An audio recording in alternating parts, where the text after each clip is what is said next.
Thank you, Suji. Very good afternoon to you all. I now welcome you to the fourth and the final lecture of History Course, a one-day colloquium on disability and Hindi cinema. Over the period of years, disabilities previously unheard of, such as Asperger's syndrome, cerebral palsy, and dyslexia, have become a focal point of Bollywood cinema. Various tools involved in the process of filmmaking play an integral role in the portrayal of gender, sexuality, and disability, which remain taboo topics in Indian society. This lecture, titled "Is Picture Mein Kya Hai?" Probing into Bollywood disability cinema and the voice of filmmaking, revolves around presenting a discourse analysis of how Bollywood cinema curates disability and sexuality from the filmmaker's perspective. In order to gain a deeper understanding, we are extremely fortunate to have with us Ms. Priyam Sinha, a PhD scholar at the Department of South Asian Studies, National University of Singapore, to chair and moderate the session, as well as to introduce our esteemed speaker. I invite Professor Rajiv Ray from the Department of Philosophy of our college. I now hand over the mic to you.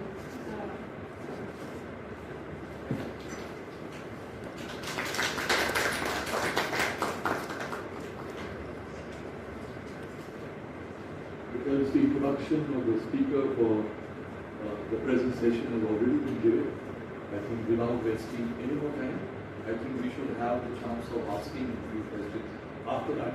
And maybe, when is our previous speaker? Maybe after this session, if you're still there, we may continue with a bit of more questions if you have comments. And after doing a graduation from Sociology LSR, doing a master's from TIS, and now working at for your PhD. This is Singapore. May you do a grand job today. Best of luck for the presentation. Please.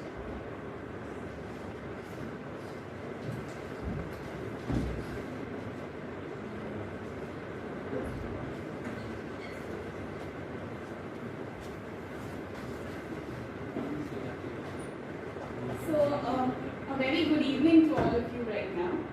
And as we've been discussing and debating, a lot of times criticizing about how disability, sexuality, gender has been portrayed in Bollywood cinema or maybe popular Hindi cinema, it also becomes very, very crucial to look into what goes into this filmmaking process. What are these assemblages? What was the vision behind crafting these characters in a particular way? And the use of light, the use of sound, the use of camera techniques and cinematography to writing, all of these come together in actually portraying the disability narrative, which we've been talking about.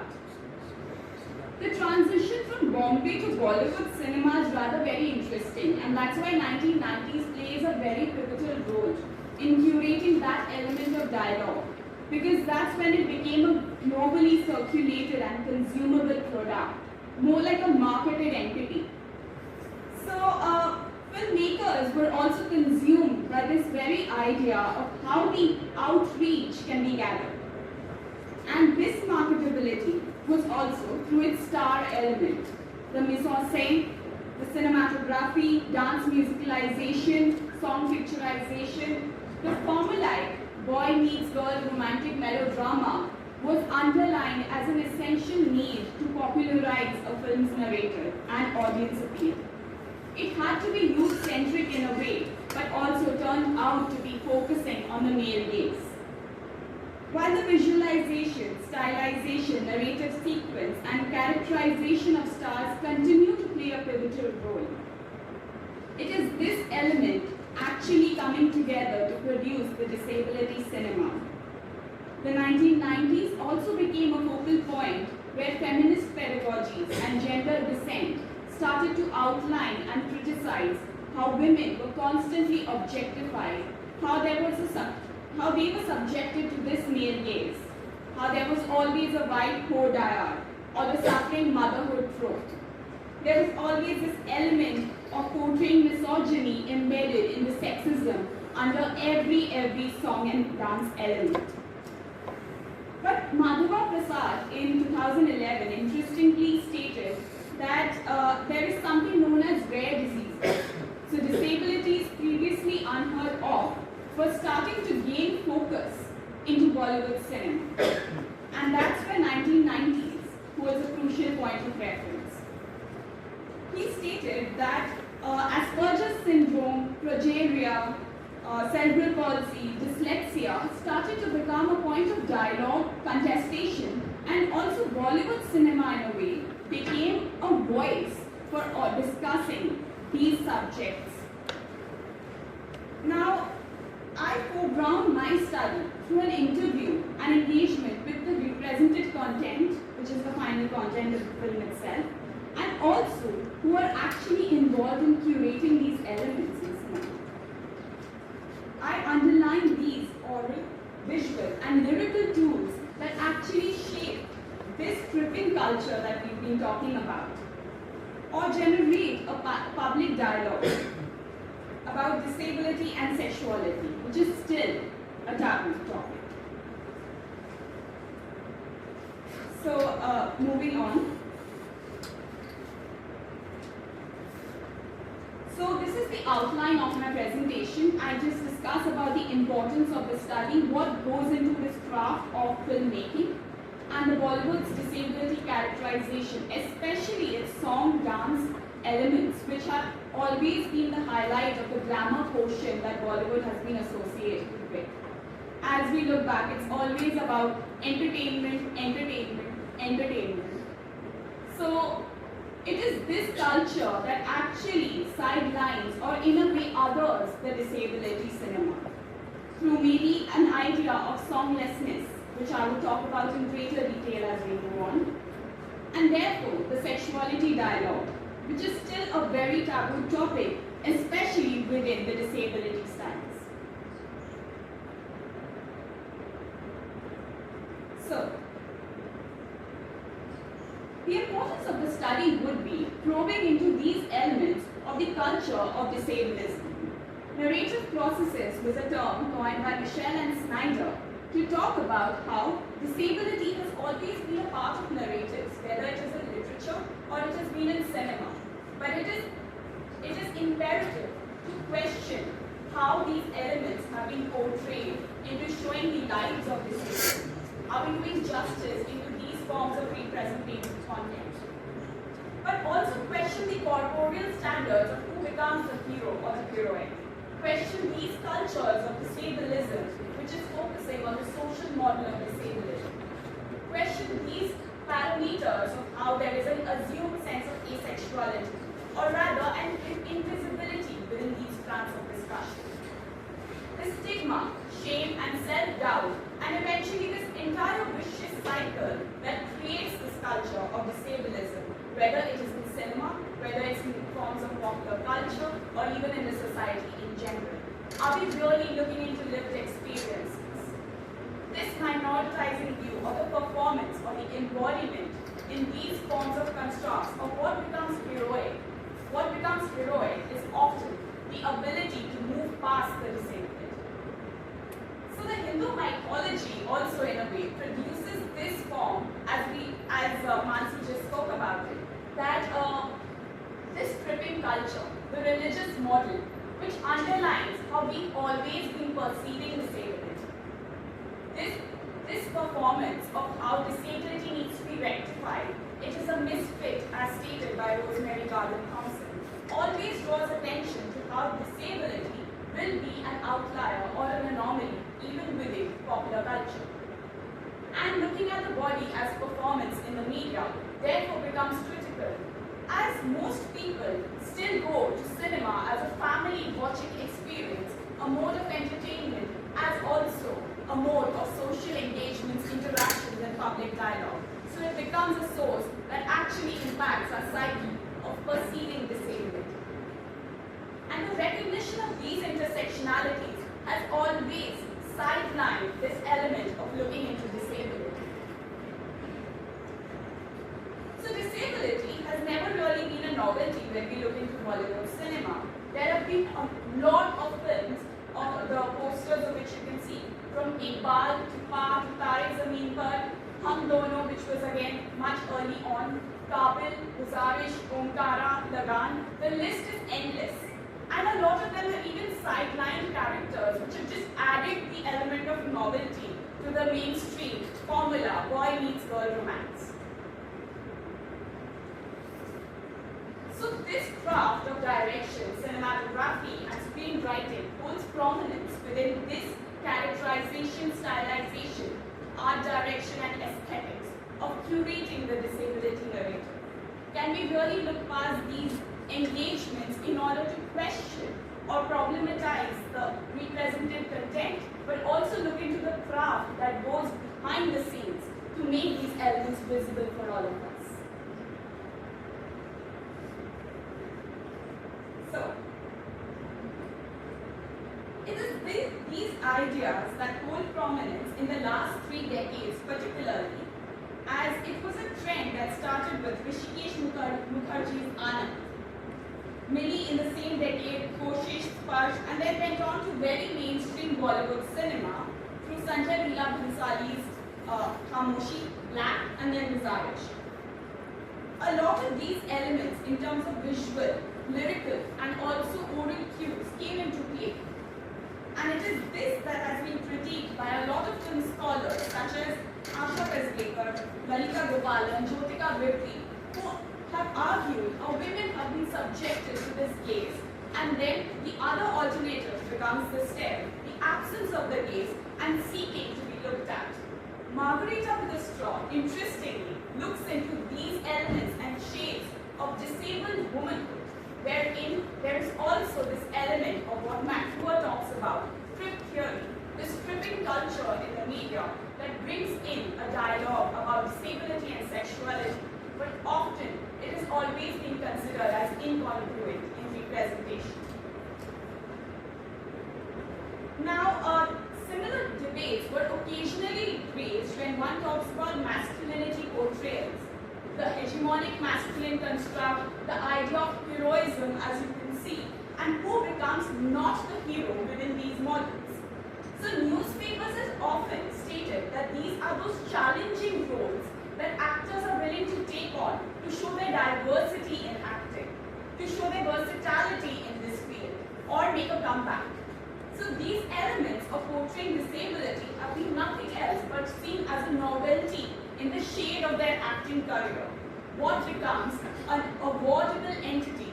Rather, it is consumed much more than people, because people would probably pay more in order to see Shah Rukh Khan and that star appeal in the film, rather than believing in the content of the film before going to it.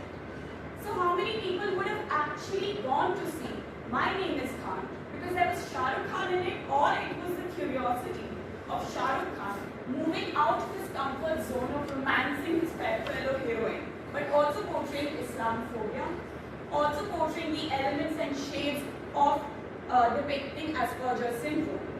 The novelty of that charismatic entity that was always associated with the brand SRK becomes questionable right out here, because it's nothing else but the star bodies that are sold and also consumed by the masses. So these ideas of assemblages, what Deleuze talks about, function at every minimal level, whether it is audience reception of these films, or whether it is actually the curation of these characters through stylistic elements, through art direction, the frames, the sets. And it is these factors that make it a point of contestation or criticism, which can either work in their favor as actors or become a subject of debate, ridicule, or put them under as a questionable character for being demeaning in portraying disability on screen. So, what is the thought process with which change is or is not coming out in making Bollywood cinema?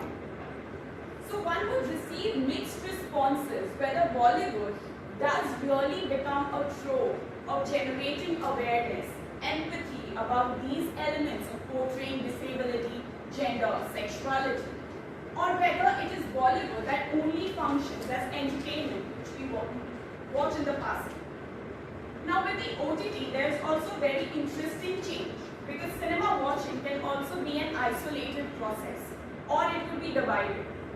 You could eventually choose to watch a particular film without making it as a family event and watch it in isolation. So one may choose to watch any genre of film. The genre has been diversified, a lot of content is easily available.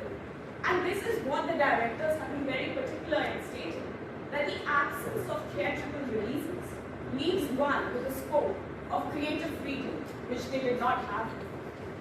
Where there are many approaches towards crafting of these films, screenwriting to cinematography. But what holds prominence is what is this craft and what are these assemblages that really take place in creating these narratives. And one aspect that really makes Bollywood a global entity with its own unique characteristic would actually be its song and dance. So,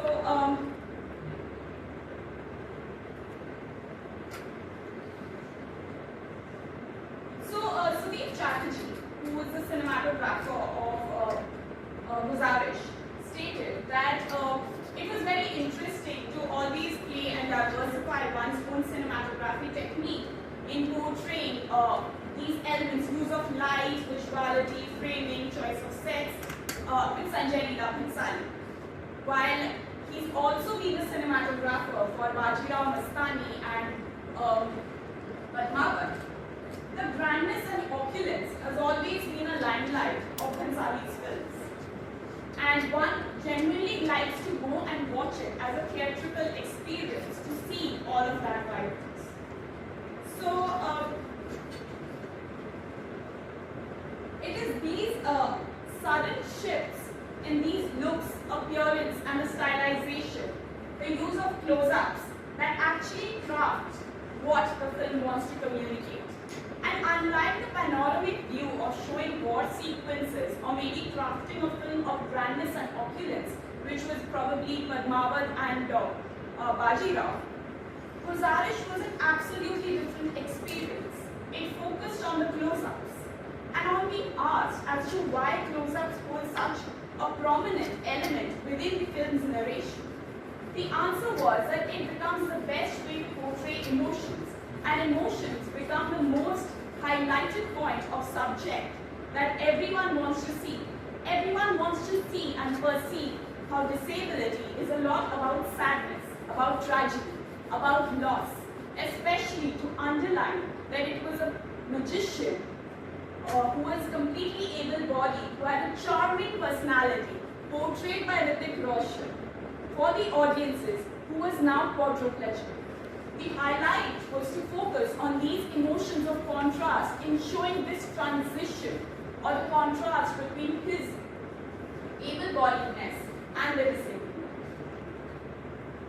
So it is moving into these subtle elements of cinematography of the film that underline the tonality, the choice of settings, the framing of characters, the kind of colors that they use in order to portray these elements and emotions, and especially the use of red to portray Aishwarya Rai was to draw in the element of love and lust at the same time.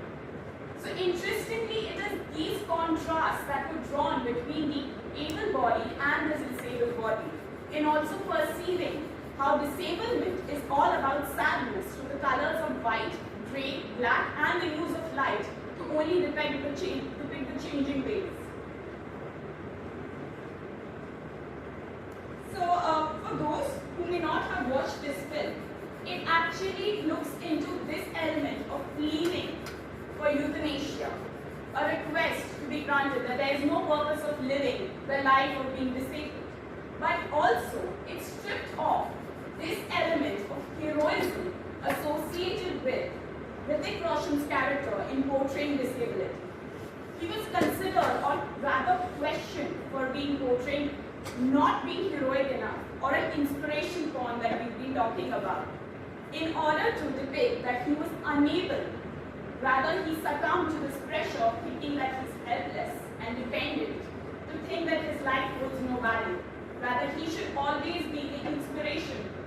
motivating talker.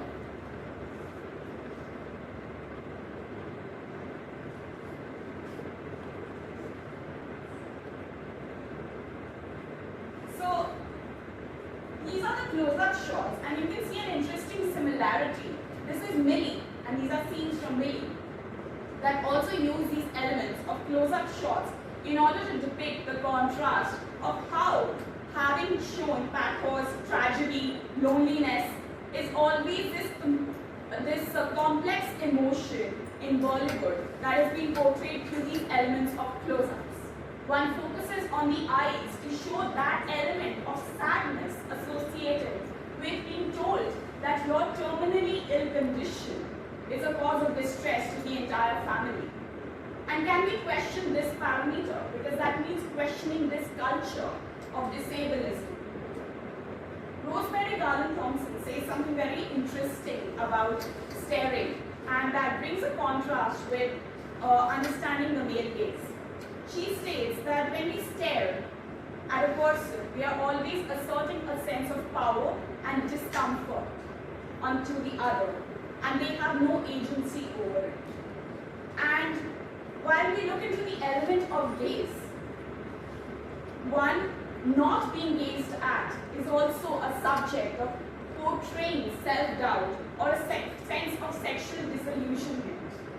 We are constantly showing that to be looked at-ness is a sense of seeking validation from the other, and that's why it is normal to be expected that.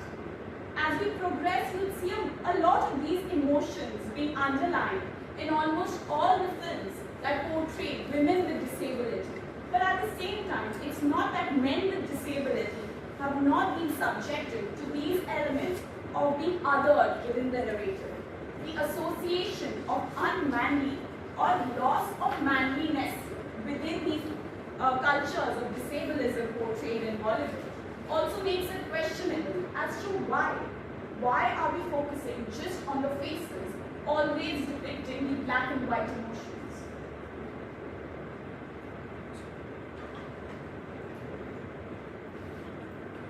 These pictures actually draw a starking contrast between the idea of how a panoramic view, rather a lot of gathering, is associated with discussing the cure to disability or a cure to treatment of cancer. The settings are very similar, and they draw upon how it is associated with a series of sadness where everyone subjects that one person as scared, as petite, as lonely, as the other, and therefore it becomes the othering narrative of the norm. And the close-ups in a way actually do complement that narrative. The framing of the setting actually drives in that emotion of disillusionment and the othering that we've been talking about already. Now taking that argument forward, let's look into the very current times. So, Ghazal Dhaliwal is a screenwriter, and she has always asserted that her own gender identity, her own being a trans woman, she's able to empathize with disability, is why she wants to do justice to the portrayal of disability. And these elements come into her writing and craft. As in the previous talk also we heard, the more the engagement with a person with disability, the more skilled and authentic is the script, and the more authentic is its presentation, which draws reference to how any form of marginalization in that sense creates that element of empathy that they talk about. She states that I did not even realize that Amitabh Bachchan's character had a disability. Empathy is the key, and we just want to get into the skin of the character while writing stories now. While these shades are actually visible in her very first film of writing dialogues for Wazir, you also see that how certain directors have tried to hone that skill or craft, or actually surprisingly they've also described their experience in a rather different or similar way in some sense. Aruna Raji Patil, who was the first female technician in the Bollywood industry, the 1970s, eventually entered as a director and editor and then director. She talks about the same, and she uses the same language to talk about how she got herself used to and more comfortable with portraying disability on screen. So I quote her, "In order to get into the skin of the character, I tied my eyes and walked around in the room for some days. That's when I realized the role of sound in creating disability cinema." Now, although they talk about films in very different times, Wazir is a very relatively recent film and Bhairavi is 1995, they talk about this craft of making disability cinema which requires a greater detail and nuance. And we've already had a very brief discussion on how Omkara also draws upon this element of disability. Lamda Tyagi in this film, I mean, one, we can also talk about how name calling has always been embedded within this culture of disablism and the social model of disability. But at the same time, we look into this socio-political construct of how the craft of building Lamda Tyagi's character was more on adding to the novelty of the film script. It was more geared towards giving it to someone who has never been shown in this light. Saif Ali Khan portraying this role added to this element of novelty to the film. And that's what the screenwriter Omkara, which is Abhishek Chaubey, talks about. Saif's character of Lamda Tyagi was inspired from someone Vishal Bharadwaj knew and brought in the novelty to the film. Casting Saif was a gamble, and he too wanted to experiment with a new kind of role. Although if you look into it closely, there are times he has goofed up with which leg, but we merge them in the final frames in a way. It does not show. That's cinema. It's all fake, but to be convincing.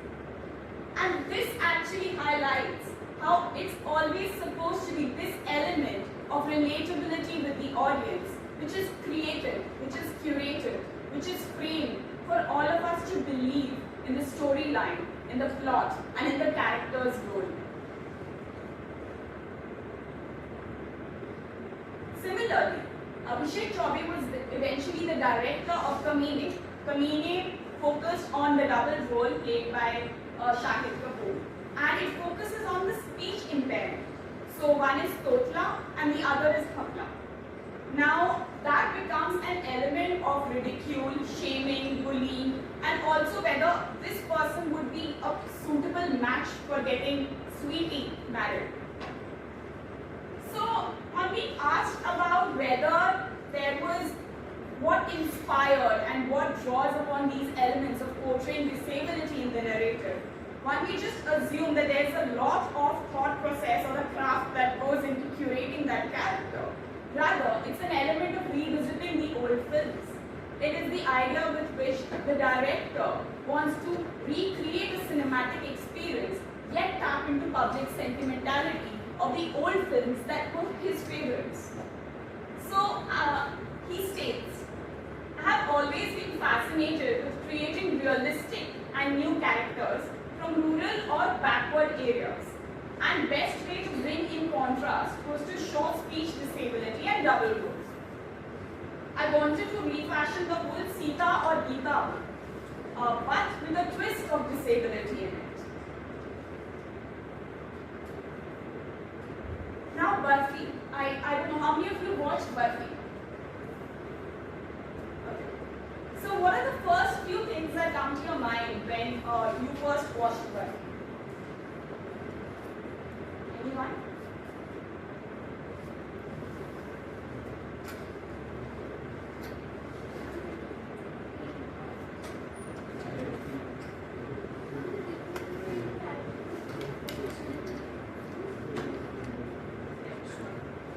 Anyone else want to add to it?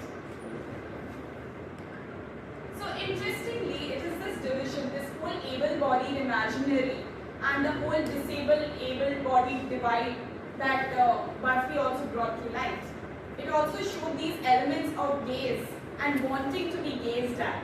especially tapping into the insecurity of Jilmin, played by Priyanka Chopra in the film. She, in the presence of Ileana De Cruz, who is an able-bodied woman, she tries to put up her sari to show a part of her waistline, so that it suddenly turns into the attention-seeking moment that she wants from Barfi. Because Barfi was lured into always looking at and speaking to Ileana De Cruz. While we may wonder why these multiple love triangles were created, and often they were blurring into one being confused whether Barfi was really attractive or it was a space or setting of being loneliness, and that's why seeking comfort in another disabled woman was a subject or the focal point. But the settings played a crucial role. The acting played a crucial role, because at the end of it, Jilmin, played by Priyanka Chopra, was recognized, awarded, and also criticized. So her character, or the film in a way, did get marketed due to Jilmin. Be it whether we are sitting and criticizing her infantilization, or whether we don't really care about the forms of sexuality and this element of gaze and stare that have been constructed within the narrative. It did become a subject of debate and contestation. People did go to watch it, and it became a success. Now, on being asked about the casting becomes a crucial point, because that's what frames the character and the film itself. So, Anurag Basu in the interview stated that casting for a film on disability takes a very long time, and often a lot of them have interestingly stated that it takes months together to get someone to be convinced about portraying disability on screen, because before they are convinced that they've interacted with someone with disability, they are unwilling to take on the role. And so is the director very conscious of thinking that it should be a novelty to their filmography of portraying disability on screen. So multiple factors play up into this casting of disability cinema. He stated that not many actors can convincingly portray disability on screen. It takes a lot of time to hone that skill, as it's a sensitive subject. Priyanka had to interact with autistic people. Now, this is the kind of involvement that's expected and shown when one wants to portray disability cinema, especially when there is a range or diverse platform of showing multiple films with a lot of convincing, realistic films and stories. One can instantly switch the channel and move to another film and start that off. And that's why one of the editors stated that there is a 20-minute rule. If the 20 minutes or the convincing character draws your attention in those first 20 minutes of the film's craft, then you will sit through watching that film. If not, it's a waste of time and money. Switch to the next. And one can easily do that right now with their television screen. So you see a lot of hand movements, gestures, clothing, stylization of these characters. But the focus was to market this film in a way that it portrays disability romance, which was rather a novelty, and the film craft.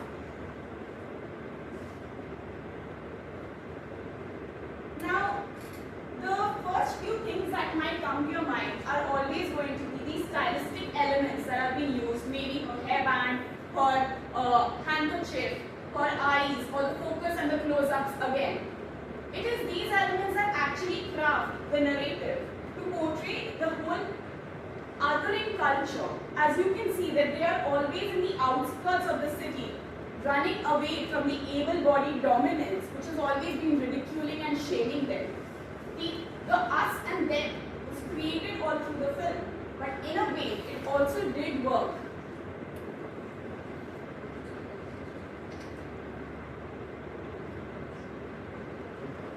Now, moving back to a film, Koi Mil Gaya. We've discussed about it in quite a bit of detail, so I'll just touch upon it.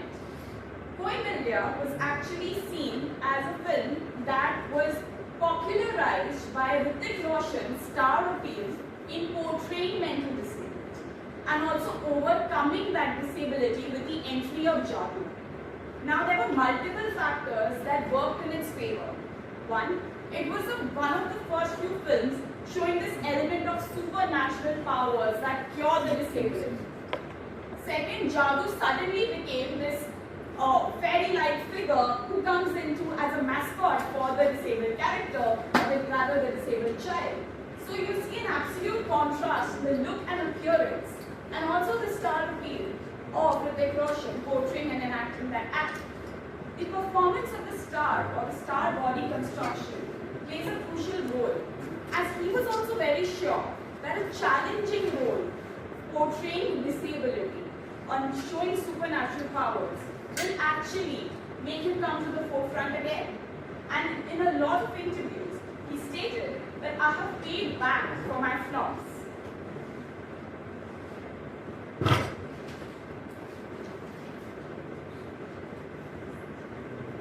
Now this brings me back to one of the quotes given by a prosthetics makeup artist, Zubi Johar, who stated that in the last 10 years, in order to be convincingly portraying disability on screen, maybe by directors like Anurag Kashyap, Anurag Basu and others, they have always been in high demand, as disability has suddenly become the film. It will always make money, and that's why prosthetic makeup artists have to make their work even more convincing for its audiences to believe in how disability is curated in cinema. Now these stylistic elements eventually become the highlight of popularizing the film's narrative rather than the content. So you would see much before the film releases about these physical transformations to their body as performance of the hero enacting disability comes much later, because the idea is always on how they appear. At the end, star bodies, as Richard Dyer states, is that it's always a consumable entity. We want to see it, we want to consume it, and that's what's attracting us to the cinemas always. So it was Shahid Kapoor's rugged look that became the point of highlight. Much before it being a disability character-centered film, it was this appearance of his shift from maybe a chocolate boy image that he portrayed in Jab We Met to enacting disability and this rugged appearance to his t-shirt, the violence he executed on screen, and how he appeared in general through his stylistic mechanism, gestures. Same goes with Amir Khan's appearance in Rajni, where the whole element of tattoos or his bald appearance became a focus of attention. The disability comes much later, because it's only when you are convinced by the appearance of the star body would you actually go to see the film.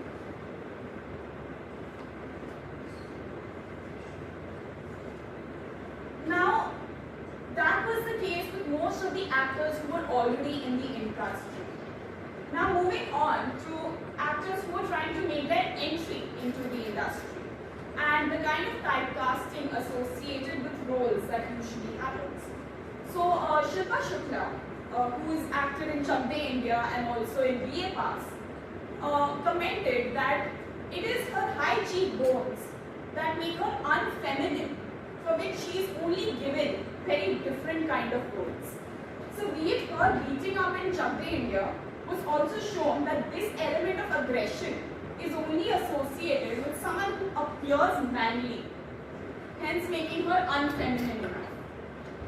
And that becomes a point of entry, but at the same time it typecasts you into certain kind of characters offered to you. So it could even be in the performance of disability on screen. Shreya Salpade was critically appreciated for portraying realism in Iqbal.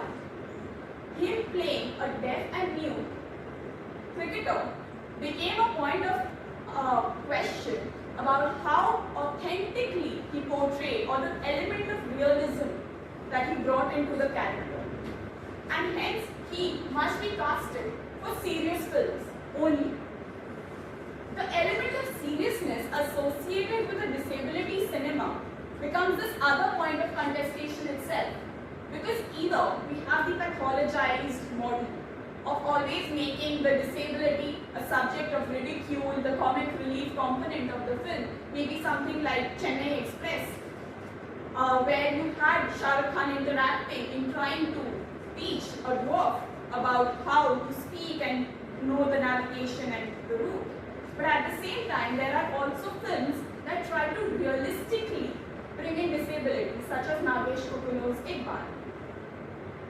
But this typecasting, in a way, also makes the actors a subject of discussion, because they want to make money. They want to be casted in films and diversify the kind of roles that they get. So here, choosing to shift into the very popularized comic genre of films after Iqbal was also a very conscious attempt, because Iqbal at the end of the day was categorized to be a sleeper film. A film that initially didn't make money because there was no star appeal. It was the star for which one goes to watch the film. So while that film is being shown to the audiences, other films suddenly come into highlight.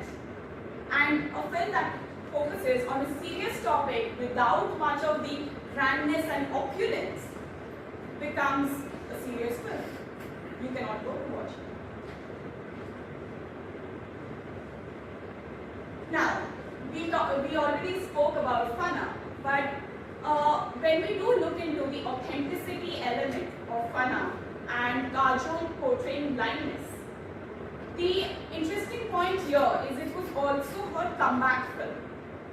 She had left the film industry for quite some time, and that's why her entry had to be grand through a film that portrayed her nuanced acting skills, the seriousness of her still believing and being good at the craft. And Fana was there for that conscious effort to make an entry by portraying a simple blind girl. Now the other additional interesting point out here is this element of simplicity in stylization of clothing and character, especially when portraying blindness. Not only the parents discussing about their concerns about having a blind daughter, but they were also constantly seeking out that the daughter should not be subjected to the gaze by the others. So this othering is very intrinsic to the disability narrative. And this is what forms the stylistic elements, making her wear only solid colors, making her the limelight of a dance performance, yet keeping her very natural.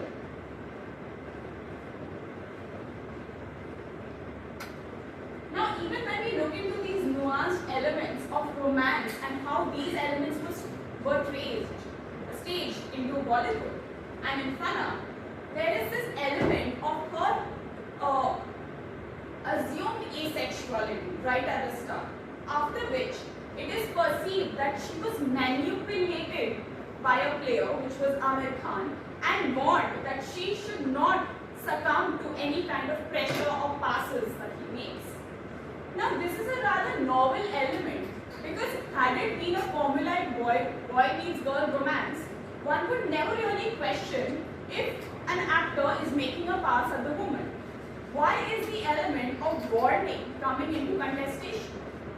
And the focus becoming that she was the victim, playing the victim, yet reverting back to that whole rape revenge drama that one was doing. So, although we've looked into like the criticisms of how Bollywood portrays these ideas, but we cannot take away how it also popularizes or generates awareness about particular issues.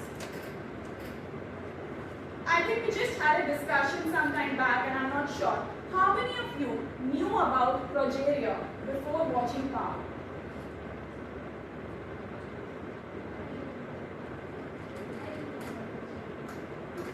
Neither did I. So that is the answer in itself. Bollywood as a cinematic medium also becomes a mode of awareness generation. Not only is it a stylistic element which has been portraying disability in a negative light, but it has also become this mode of generating curiosity curiosity about knowing more. So soon after the release of Power, Amitabh Bachchan's character, Oro, also became a global mascot for cricket events. And it also went into discussing how Power's character was created. As you can see in the absolutely left side of the screen, there is Oro's character played by Amitabh Bachchan, which took about 6 hours in order to be going onto the sets. And that's the kind of detail and nuance that they put into crafting disability in cinema and then making it authentic enough. Eventually, it also became a subject wherein newspapers came out or even discussions were held on whether people knew about progeria before Power. It became globally recognized that R. Balki, who's the director of Power, was then asked to help in the direction of multiple other Hollywood films that also focus on this element of portraying progeria convincingly on screen. So not only was it this element, and it had multiple shades of even womanhood. It spoke about wedlock. It spoke about a single mother having to, with a very comforting dialogue with her mother, who was willing to have the child and raise the child up. It had comic elements that also did not make it an absolutely serious film, but at the same time, it made one curious to know about this form of disease. Now, when one talks about Bollywood cinema, song dance becomes a very crucial element. The song picturization, the dance musicalization play a pivotal role in foregrounding how Bollywood is viewed by the world, adding to the authenticity, the novelty, the uniqueness of India and Indianness to the global scripts. So, can anyone guess any of the movies here in which the item numbers have been shown? Yes. There's Kabhi Khushi Kabhi Gum. Yes. Yes. Yes. Jabri Nahi.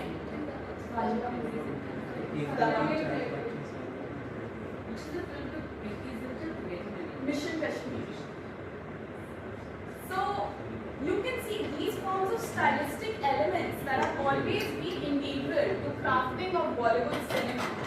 And these elements of song and dance have always played a very different role, as they have not only popularized the narrative of the film, but very often they've been very not related from the film itself and had a standalone quality. One wants to emulate what is shown in these forms. And it is this that holds relevance into crafting and the popularization, rather the marketability of the film. Even when it came to elements of showing these shades of romancing couples on screen, it is the songs that actually held on to the narrative and helped take it forward to the next scene. They could be, Lalita Gopal interestingly calls it interruptions to the film's narrative. But at the same time, they also have this unique quality of drawing attention towards the grandness and opulence, or a voyeuristic pleasure that one can witness.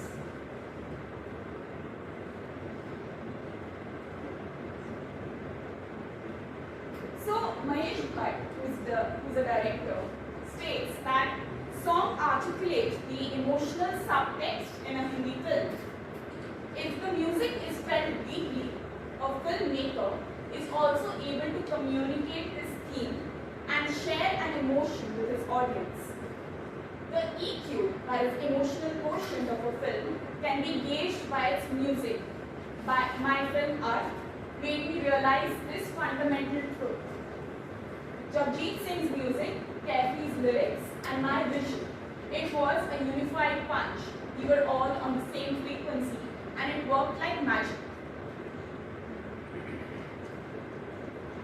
Now, even years later, Rakesh Roshan, who is also an actor and director, stated a similar thing. In quotes, song picturization, the locals, where they were shot, give a lot of value to a film. They provide immense relief. My film Kamchor had some great songs. तुमसे बढ़कर दुनिया में देखा कोई और सुबह पे आज दिल की बात आ गई. कहो ना प्यार है work because the songs, the locals, the boy and the girl, everything about it was fresh. Beats might be trendy, but my film songs will always be high on melody. Now, what happens when we tend to question about the absence of the song? We only think along the lines of background sound, of songlessness, or maybe just certain like visual cues that have been given. So, songs are multi-layered. They display a range of emotions and they take that narrative forward. But, so the absence of the song rather makes it very unique, which is what Black actually underlined. When I first watched Black, my experience was that where is the song and dance element of it? Why isn't there something that I can dance to? Why is it so sad? What is this form of like strange music in the background? There is actually nothing so Bollywood about it. And it's so unlike Sanjay Leela Bhansali's previous films like Hum Dil De Chuke Sanam and Devdas, which were also in the same decade. Now, while there is a lot of dancing, there is a lot of stylization of characters, there is jewelry, there are grand saris, you do not see any of it in Black. There is only the ringing noise of the bells that were tied around Michelle's waist. There is this noise due to the violence that she creates in the house. There is the screech of a lot and screams often, which interrupt the flow when you're watching a film, and rather you might be scared because it's always in a black screen. There is only a shifting sense of light. So songs are perceived as this quintessential element of a film's content, and the absence of it actually makes one question that this is definitely an outlier film. It is not a formula Bollywood film, whereas directors state the importance of having one in their films. So, in order to tap into the larger audiences, which is characterized by either accommodating or pandering to the youth-centric or popular tastes, Tejaswini Gandhi states that the omission of songs is interrupted as an oppositional stance, a way of making a statement against the dominant form of cinema and circumscribing one's audience.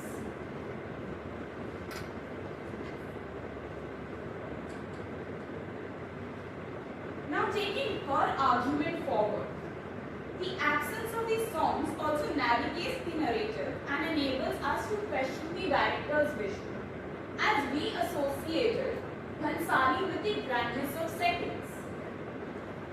And it being a blockbuster film that gained a lot of global recognition as well, was also, as the previous speaker spoke about, was due to the inspiration behind it, the way of showing Helen Keller's life. And it was not Bhansali's first disability-centered film. Prior to it, Khamoshi, the musical, was also another Bhansali's film. But it was shown as a normal film because the central protagonists were able-bodied women and men. And it was the parents who were unable to absorb with this idea that their able-bodied daughter wants to settle down beyond their own comfort, alone space, that kind of setting in isolation that they created from the whole able-bodied world. The choice of settings in these films actually plays a crucial role. And also the use of language. You can also notice the focus was on teaching Michelle to speak in English. It went into these mannerisms and gestures that focused on how her disability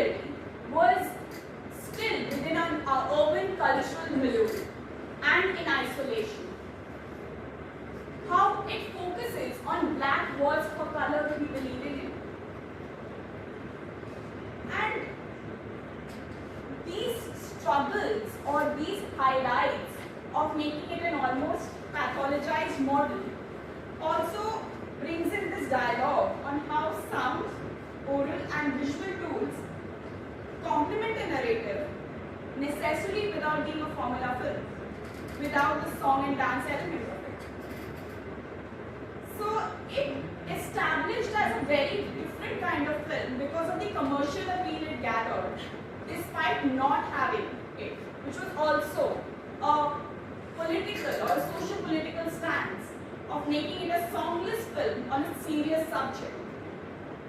A semiotic reading of its narration also suggests that visuality created through handheld cameras and light mediated with sunshine and darkness were powerful tools in this entire showcasing the black and white, and that's what their life is about.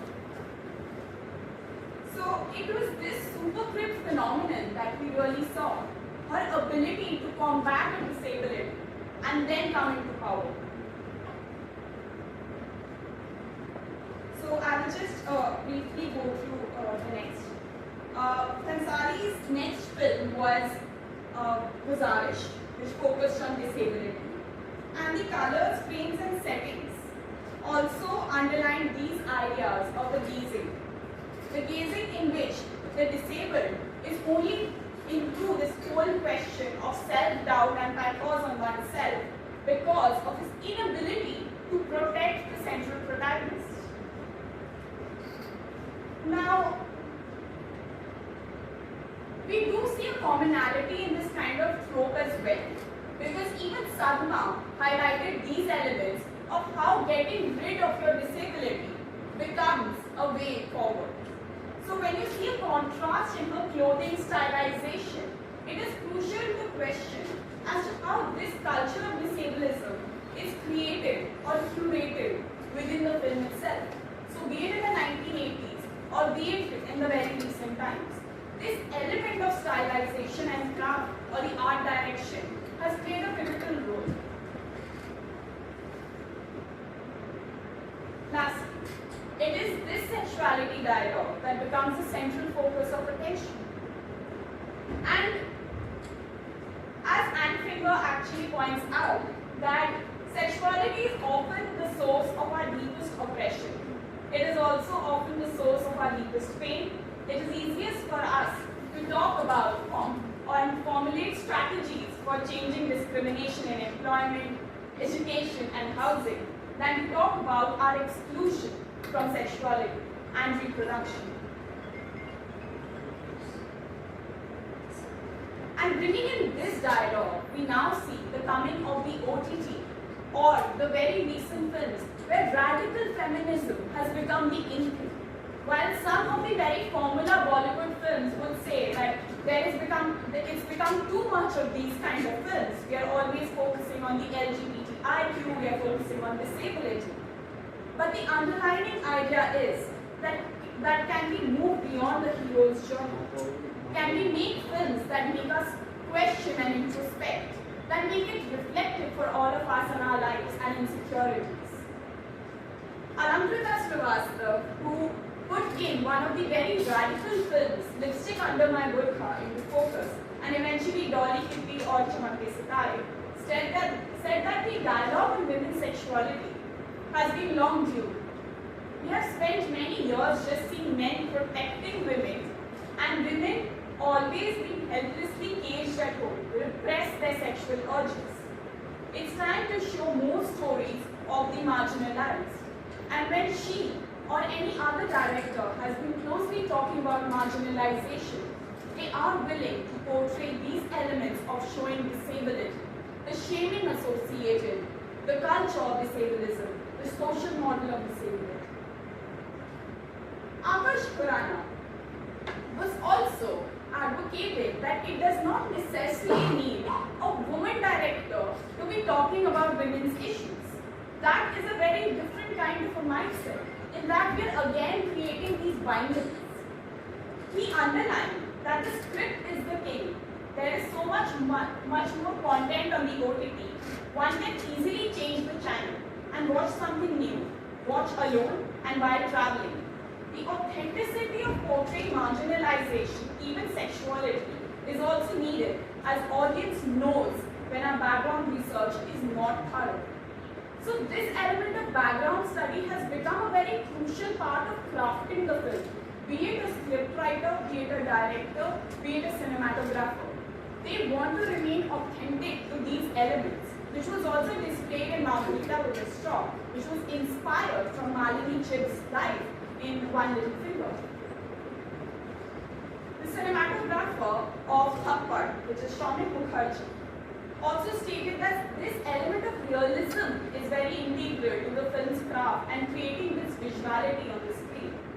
I did not use any extra lighting. It was all about the characters, capturing their emotions, and even setting were just two houses.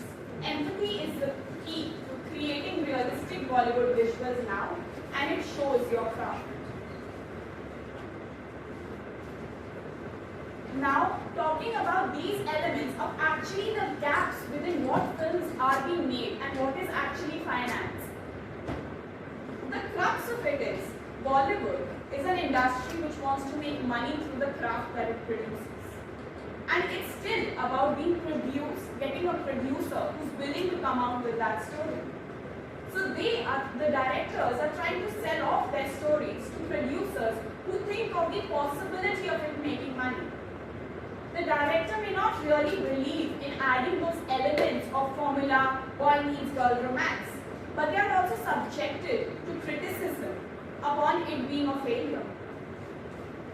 Tanuja Chandra, who's also directed Kareeb Single, Zindagi Rocks, A Monsoon Date, has been very expressive about being a feminist and believing in these ideas of portraying marginalization authentically into the films. But she's also been critical about how it's still been a male-dominant industry, which still views disability as a tokenism. There is still a long way to go in doing justice, portraying sexuality in Bollywood, as she states. She also adds on that we still objectify women, show the disabled as petite or as comic figures, and glorify patriarchy. A lot of my films were ahead of its time, and for getting producers to find my film, I had to add romance, song, and dance. And thus, it makes it an entire vicious cycle through which this culture of disableism is highlighted through Bollywood cinema. Because at the end, the marketability is underlined by the star appeal, by the visuality of it, and the song picturization. Sanjay Suri always has been vocal in stating that he's a radical. His choice of films have been offbeat, and he would not associate himself as a very mainstream Bollywood cinema person or an actor. So, in the interview, he also interestingly pointed out that I think Onir and I were the first to put across a dialogue on sexuality, homosexuality, HIV/AIDS, and we felt cinema must display the society we live in. I will not call myself a mainstream Bollywood actor or director. And since it's for people, we thought of crowdfunding it for I Am. So he tried to bring in and incorporate the audiences to actually come to him, to their offices, and say stories which maybe tap into these elements of clubbing them together to portray them into Bollywood cinema. But the kind of money that I Am generated, rather it became a political issue of portraying so many forms of marginalization clubbed into one film. And we may not even look at it as a mainstream Bollywood cinema, because it did not generate the kind of revenue that it was supposed to. Lastly, it is not the hero or assumptions of the tragedy and pathos. And that's why looking into these elements or shades in crafting of the Bollywood cinema holds a critical role in how the filmmaker's vision plays out, but also what is the audience perceiving of these ideas. So while I did not just look into the element of interviewing people in the film industry, it was also important to look into the side of how this dialogue has been generated and perceived by the audiences, especially people with visible physical disabilities. And I'll just quote some of them. I've used pseudonyms for them.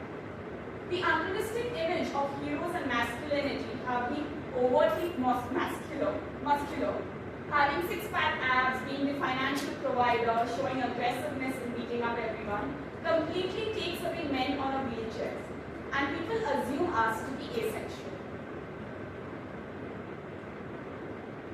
The funny music, the background score, and the whole film in general makes our lives seem so strange.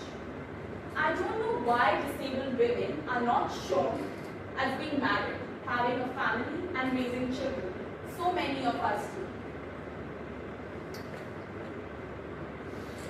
The wheelchair user is always drawing attention. Why can't he be normal? Maybe just in the background. And it's also particularly important to question whether we show disabled friendships within these narratives. Because there is no one person with disability living in a group of 30 to 40 people within which only that person becomes the subject of the mainstream cinema or the hero of the film. One of them also interestingly narrated their experience of watching Guzarish in the theatre. We are always shown as childlike, sad and helpless. I remember watching Guzarish in the multiplex cinema hall, and during the interval a girl looked at me and started crying. She then walked up to me and said, she is sorry about my misery. And this becomes the audience part of how these factors actually become integral to understand this culture of disableism. While these elements always become the limelight of disability studies literature, of how they are abandoned, pitied, dependent, a result of karma, a result of sins committed in the past life, asexual, abnormal, lonely, patronized, having almost supernatural powers to overcome the disability, an inspiration porn or rather infantilized. It's crucial to look into where this is coming from and the chain and cycle of events that take place in portraying this culture of disableism on screen. And therefore, the whole complexity is more about the social relations, the values and beliefs, thoughts and feelings of even the dominant able-bodied imaginary, as stated by Fiona Kumari Campbell, that body, gender and sexuality is never in isolation. It's always a social process. It's evolving and refashioning. And therefore this is what I would conclude with, that it is these elements of cinema, culture and society that become an entire vicious cycle of portraying who becomes a hero, who is unheroic, and who is the disabled. Thank you.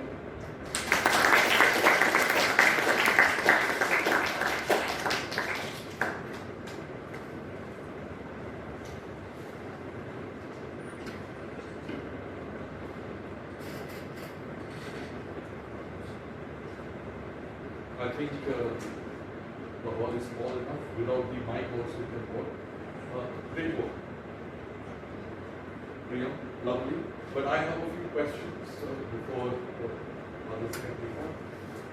Of course, you have mentioned, I think, Madhava Prasad. So I'm pretty sure that you have read not only his 2011 work, other works too.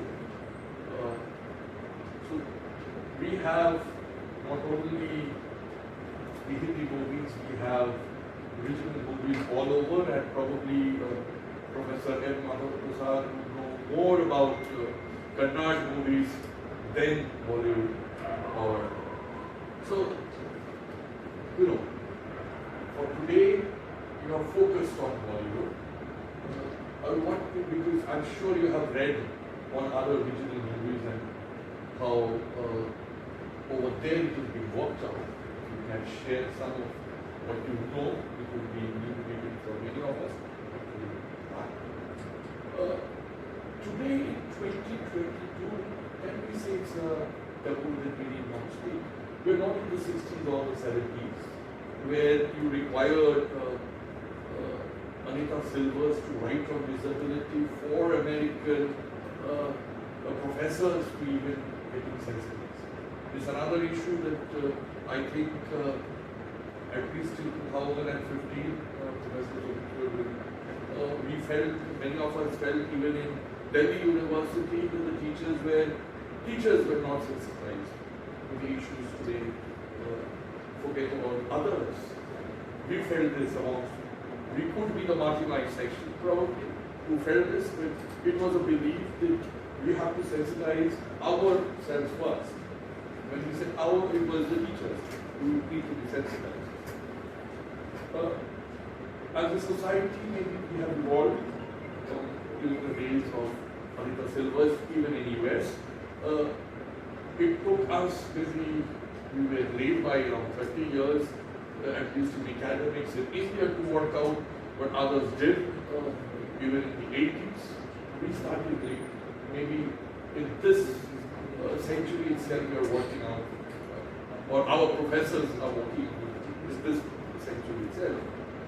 So what is your take on not only regional issues? The second is, if we say that it's a taboo, it's not taboo anymore, I think. We have moved ahead. What is your take on what is the solution? I mean, our previous speaker did give us a solution not to talk on binaries. But you probably, at the fag end I was still seeing, but you have been talking about binaries. For me. So do you still think that it will have to be some another gendered role that will come up? A gendered role in a body which you would be regarding as not evil? So I got confused a bit with the last half of what you were trying to do. Probably it was, the time was a constraint because we wanted, I want your reaction and then the question. Just a second, because it needs a bit of, just check it out because the mic over here, give it to her.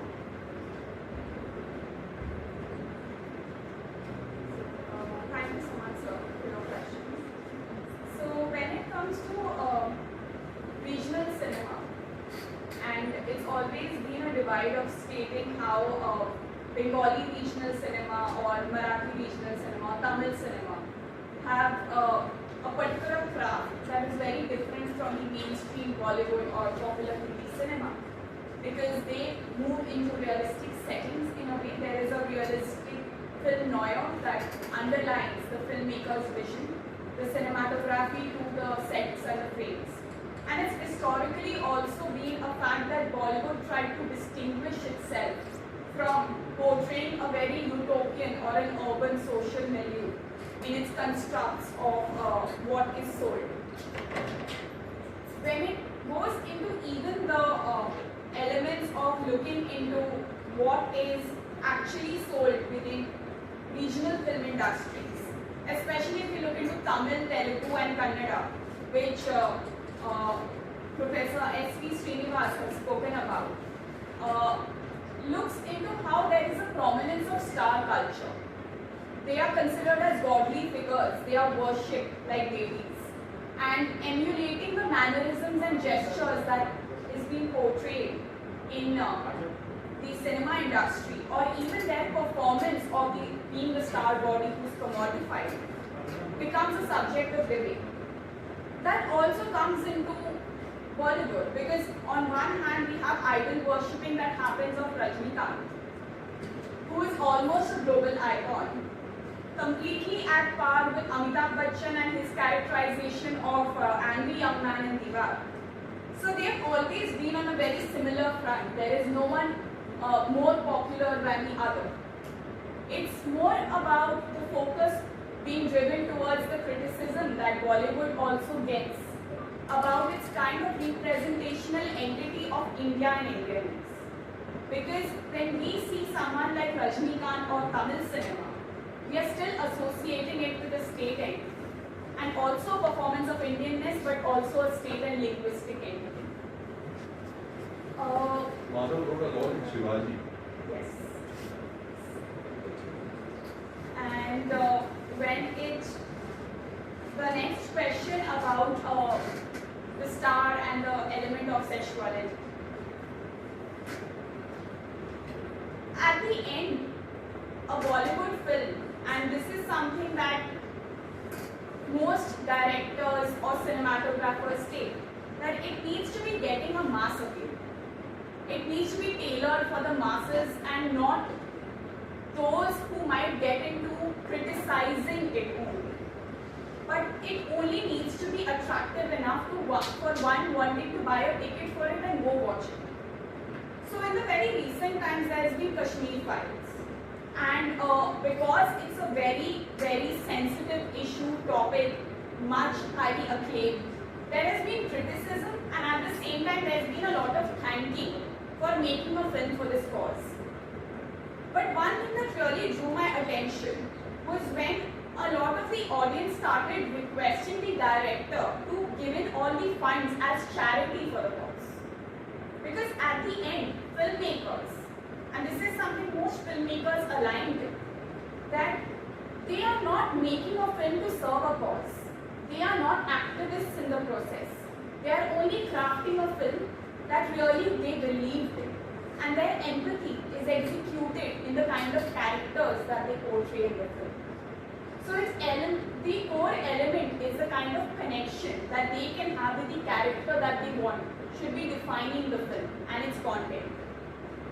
Whether it is the idea of portraying sexuality, whether it is the empathy related to it, or whether it's the very commercial formula boy meets girl romance through a song, dance, picturization. Thank you. Priyam, before moving on, could you please comment on Rajiv's observation that we have really evolved as a society? So, what's your take on that? we have evolved as a society when it comes to representation in cinema. Because cinema, in a way, is not anywhere alien to what the society is. It's taking its core elements from the society itself. But evolution is a lifelong process. It will keep happening. And these ideas of whether we view disability in a way that is empathetically looking at diverse bodies, then that's when we probably have evolved. Somesh, can one answer your question? It's Can one take it on? Apart from the Please. speaker. Somesh, may I? Yeah, May I please. button? Chairperson? Yeah, please, please. I mean, Yeah, we no, want I to will respond. comment. It's a comment that you had. I think my voice is loud enough for everyone. Yes. I have a teacher's voice. So, a teacher's voice is very loud. So, in fact, I don't know why Priyam is being so, I'm sure you have your reasons. I actually disagree with you. I don't think we've evolved enough. We've evolved, of course. As you said, evolution is a lifelong process. But I was making a few points while you were speaking because I don't have any questions to ask of you, but you know, your presentation opened up for me various things that I've thought about for a very long time. So for example, one of the things that I see your text as a kind of an opening out to a larger meta text, where I feel that one of the lacunae in our society has been the fact that we really, and I'm sure all of you, I think all of you might agree with me, we're not trained, Rajiv. We're not trained to deal with disability. We are not trained to deal with grief. So how do we deal with it? We avoid it as a community. We evade it. We avoid it. And for example, something very small that you said which really touched me was the fact of self-validation. The fact that while you might have some disabled people who might say, like one of your respondents did, that why can't a disabled person just be in the background? But yet on the other hand, this kind of moving away of the gaze, from the disabled person very pointedly, because you don't know how to deal with the disfigurement or whatever it is, you don't know how to deal with it, can lead to so much of depression. because even the disabled person, like an able-bodied person, would require self-validation through being looked at. The looked atness is so important. So your presentation, I really like this particular aspect of it, and I think I'm sure it's been talked about in the morning, but I think the recent Will Smith episode, this whole thing about we don't know how to deal with people suffering from a disability or a physical whatever. The reason why I said, Priyam, that I feel we've not evolved enough is because you talked about notions of manliness, but even notions of womanliness, Rajiv. The whole thing about what is that film with Tapsi Pannu, I'm forgetting. It's based on Duti Chand, I think. This whole thing about gender, gender testing, which is only and only there for women on the playing field, and women on the playing field are subject to a gaze which is purely physical, and the fact that a woman's breasts, if you don't have pointed enough or large enough breasts, then that or your increased testosterone then becomes a disability. So, women are, for example, disabled in so many different ways. Your womanhood, if you're not woman enough, this is if you're not man enough, but if you're not woman enough, that too then becomes a disability. I feel it's not been explored enough in films. So therefore I feel evolution is, we've reached, after so many years, we feel very happy with ourselves कि अरे अब तो हम बात कर रहे हैं disability के बारे में, अब तो हम बात कर रहे हैं sexuality के बारे में, for heaven's sake. We're so quick to pat ourselves on the back. I think we've got a huge long way to go. Many of you may not agree with me. Forgive me, I teach in a women's college. I have 3,000 girl children, so that's where I'm coming from.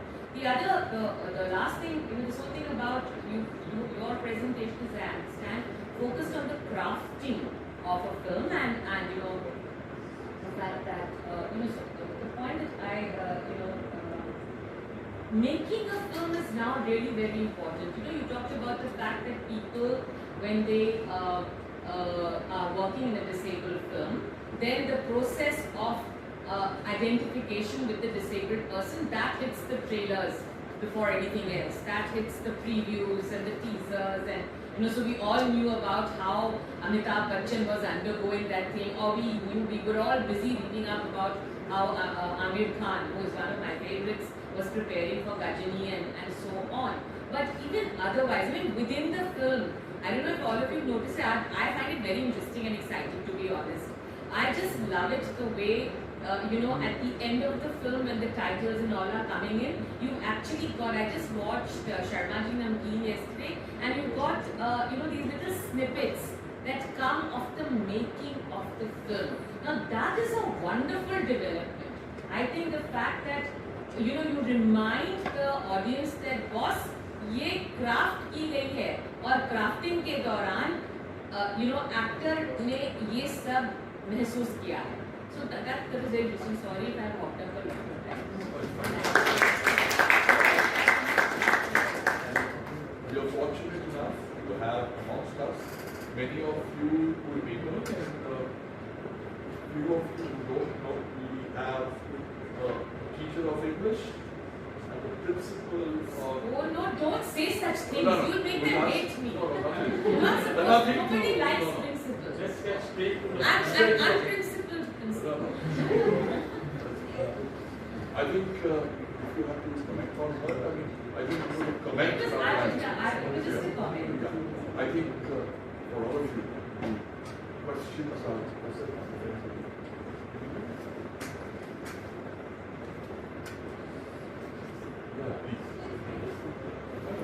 Any questions? Yeah. Who will talk about it?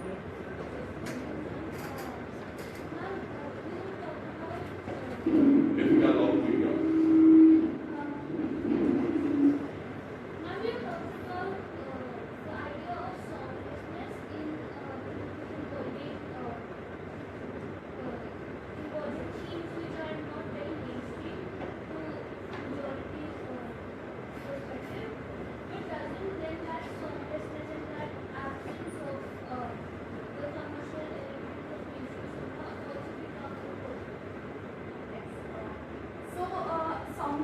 particularly was a theme that I outlined only for black One. audiences. You need one Only script. in black. And there is no other film on disability that focused on actually making it a narrative without any songs. Because eventually even Sanjay Leela Bhansali made Guzarish, which had song and dance elements in it. The songlessness in black was a tool to actually make us feel the whole affect about how disability and her disability is only being communicated through the role of sound. So background sound, be it through bells that were around her waist, be it through the kind of breaking of plates and the whole screaming in the house, the whole disruption that was associated with her, at the same time portraying this element of repressed sexuality, became the core focus of black. On the contrary, this element of portraying women's disability and the element of sexuality, or rather a sexual dissonance, was also underlined in something like Margarita with a Straw, which had a song that clearly points out, I need a man. And that's what she actually does, because at the end, she cheats on the partner that she has, who is a woman, who is blind, for an able-bodied man. In the previous figure also, and this is the role that songs play, they take that narrative forward. But if you want to induce an element of pathos, loneliness, or a rather of sexual dissonance, songlessness was a tool used in black. It became a weapon to create that narrative wherein you're stating eventually that it is a black and white film. It is a film of sadness. It is a film of hopelessness, wherein the only way of overcoming it is to get a degree. There is no element of sexuality that she's supposed to express, because her life is doomed in the blackness. You have Just, I'm about to mention another movie which is Songless, and that is Mercury, directed and made by Prabhu. Slightly out of place. He talks about another movie which is without sound, was Prabhu Deva's Makku.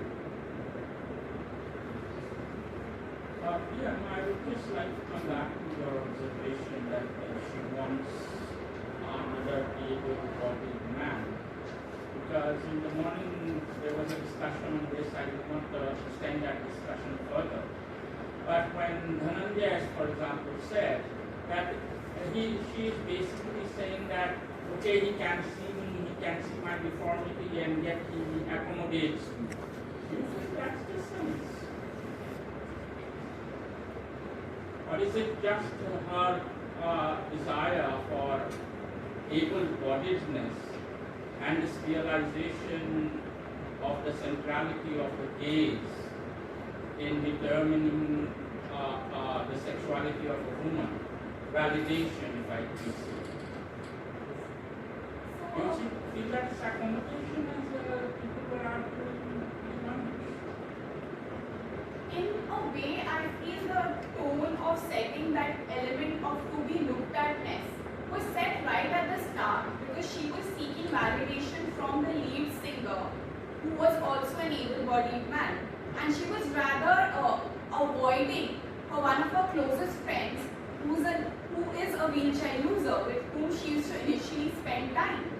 So both of them, especially the wheelchair-using man, stating that they need to be coming into terms with a settlement of how they can lead a life together, was rather integral, because eventually she is the one who again, after getting some sense of comfort with a blind woman, goes for seeking that gaze, seeking that validation of being looked at, and responds accordingly in getting the attention in the voyeuristic sense by an able-bodied man. Why didn't you say this when they were discussing this? No, not a problem. But you should have said it. Anyways. Yeah. I just have a little question. And all these movies that you included in your presentation have been like a major part of my childhood as a young girl. And as an able-bodied person, because I watched these films as a child, somewhere or the other it has been ingrained in my head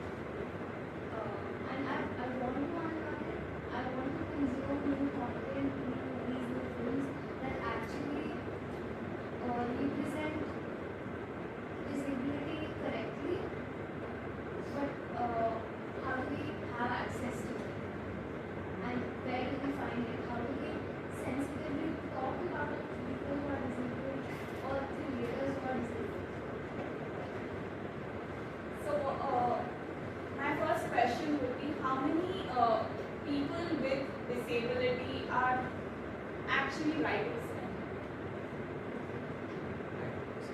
Because unless we have that, and this is something that actually was discussed about previously also, we need that written content for it to be that authentic enough. And the closest to some element of portraying that dialogue of disability and sexuality was only in a way discussed about in Margarita with a Straw, in which Malini Chit was closely invested, and so did Shonali Bose talk about in multiple interviews that she is bisexual. So her own sexual orientation, her own growing up being the same age with Malini Chit, who's a cousin, and the discussions that they had as being the same age about boyfriends and all of these sexual encounters added to that element of authenticity to some extent that created a dialogue on disability and sexuality. If we look into how authentic and whether that really gives a clear image of the society we are living in, it can only happen with that element of empathy, wherein the writer emotes it as authentically about how they truly feel and what their lived experiences are.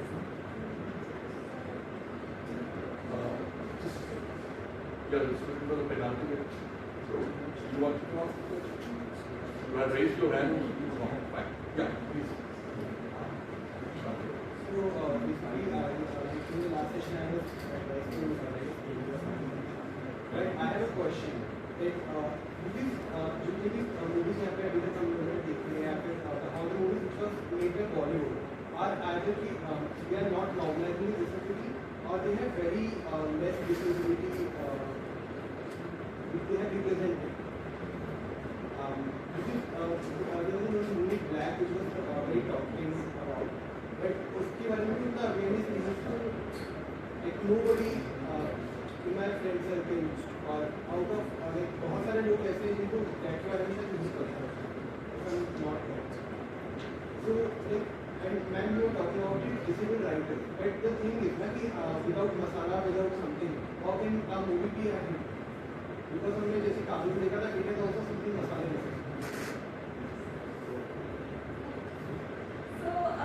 This actually brings me to one of my interviews with the director, which is Tanuja Chandra. I quoted her. So, in her words, and something giving a gist of what she stated, was that one would want to create a very radical film that talks about as sensitively possible about a particular issue, especially if the film is character driven and story driven based on the script of the film, if it's on marginalization. And she said that without song and dance, there is no entertainment. So I will not get financed for making a film like that if I go without that commercial element of making the film.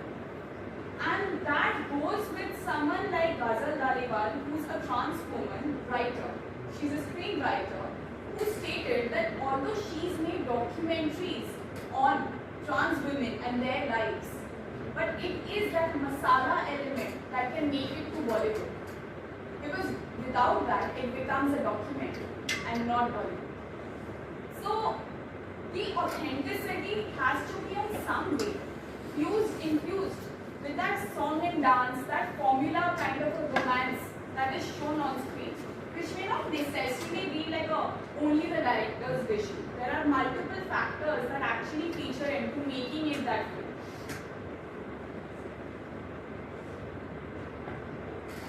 Last.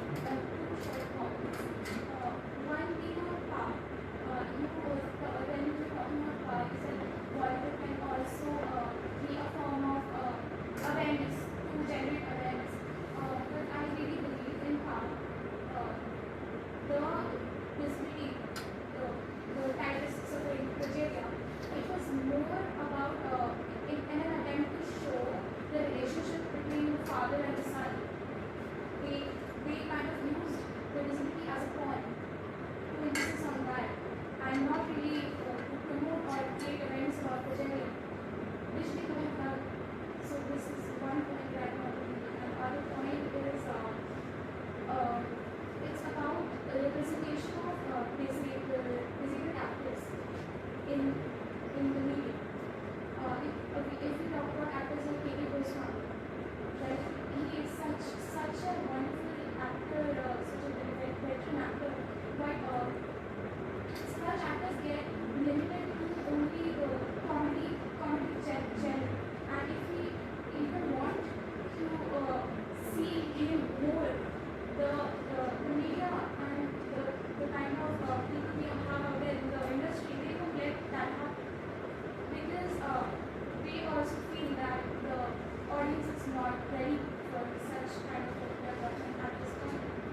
Drive and even Progeria to some extent.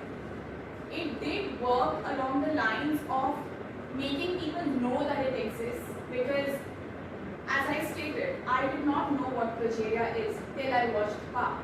And then that dialogue got created is why a lot of newspaper articles or even interviews focused on looking into these forms of rare diseases or disabilities that we didn't even know that it exists.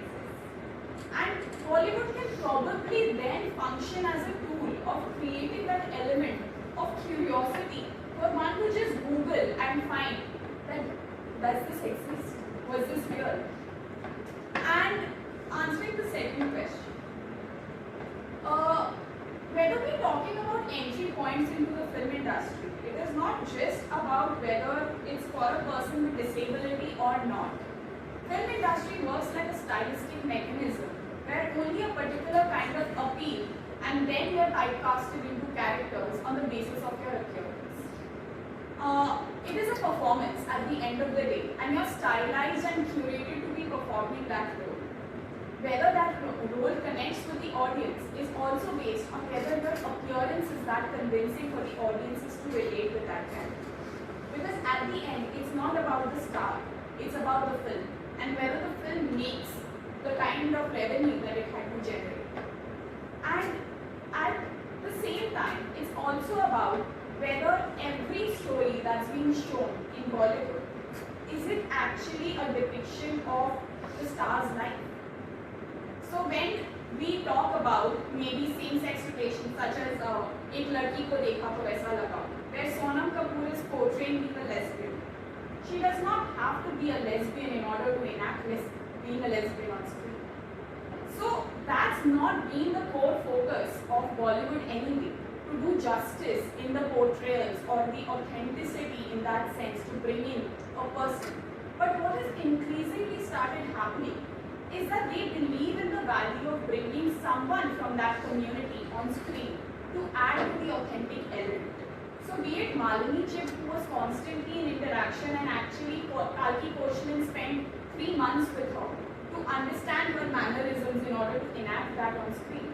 Or be it someone who's portraying the dwarfism on screen, even though that is done through a very stylized VFX. But he is there on the sets to ensure that it looks as appealing, as authentic as it can be. Can I just say one thing? You know, when I was listening to the two of you, it's very interesting. Somesh, you remember the Catherine Nixon book called Rehearsal for a Revolution? So, you know, there is this expectation that society has that literature or art or, you know, performance must necessarily bring about change. Whereas actually all of it is just a rehearsal for a revolution. So I really like the point that Priyam made about the fact that when you have a film which focuses on a particular disease, in turn it triggers off. You know, you have articles, so it creates a revolution in that. So the film itself may not be revolution. No art form you can't ever say that this particular film created a revolution, but it creates a climate for revolution in this particular instance for awareness. Very interesting kind of. I really like this strategy. Yeah. Maybe we can conclude for the day. Probably when I would want to know when were you born? Your. Yeah, I'm asking. 2001. Maybe you have missed out when. I mean, we should not be talking about age, but at times you need to be in those days to understand that there was a lot of, or you need to have more older friends or mature friends in age to know about the influence that black generated. So it is a possibility that maybe there is more talk or today's internet may be missing out on a few things which was there at that moment when black was made. Thank you very much. I love the last two speakers which I had been opportunity up today. Devanshi, could you And thank you very much. And I think both of you should continue working, and it will help all of us. And we have miles and miles to go. And Raji, shape of that feel-good feeling that you have, that we have in your work. No. I would like At times, if you don't say this, I may be in, there is a threshold limit. I do understand and I agree with you and both of you. At times I may be down, but if I say I'm down, we cannot work. We need to move out. We need to We move don't out. have the technology, but we definitely have the human beings around us. Right. But what is humor at times we may have forgotten that is there. And we will be, at times we know we may not evolve at that moment, nor are we at this moment. But if we feel that we haven't made those changes, today, maybe 15 years back, most colleges did not have an audit of how to move around. Okay, We'll talk now about it is this, there. Raji. And Someshwar will have a different take on it, and both of us, we will continue with our discussion. But it's interesting, Somesh, why are you bringing it? Velodiman is known for political conversations, so I'm quite enjoying it. But what I really feel is that things like revisiting the past, for example, partition narratives. A lot of youngsters here, They must be. for me at least, you would have just heard about the partition, but it needs to be revisited because not enough work is being done. So, how you revisit the partition, either through technology or through writings or through meeting people. But the history, basically going back to the past, is so important. I'm not asking us to go back to the past. Swati will have this conversation. Yes, Yeah, yes, yeah, yes, let's sorry. Well, everybody. thank you very much. Children are going to murder me now. Devanshi, could you Yes. quickly round up? Yes. Thank you for this thought-provoking session. Good evening, ladies and gentlemen. It's my privilege to propose a vote of thanks to everyone who contributed for the success of this event. On behalf of the Center for Disability Research and Training, the Bollywood College, I would like to extend my heartfelt gratitude to the guest speakers of the event, Mr. Ravikant, Mr. Mituraj, Ms. Mansi Grover, and Ms. Priyam Sinha, who spared time from their busy schedules to grace the occasion.